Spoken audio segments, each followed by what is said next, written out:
Assalomu alaykum hammaga, tinch qadrli obunachilari. Bugungi obzorimiz Grillion'dan dvovodnoy pылесос va воздуходув haqida bo'lib o'tadi.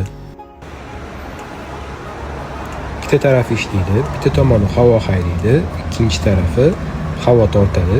Ikki xil skorostda ishlaydi. O'zingizlar mo'ka qilayotganingizda juda kerakli narsa bu. Ko'rinmaydigan joylarga suv kirib qolganda haydab chiqazib beradi.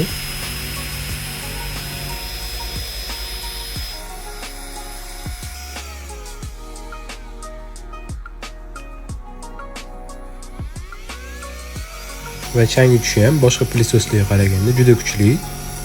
Bizning do'konimizga kelinglar. Bizning do'konimizda mashinalar uchun pылесосlarning juda ham ko'p turlari bor.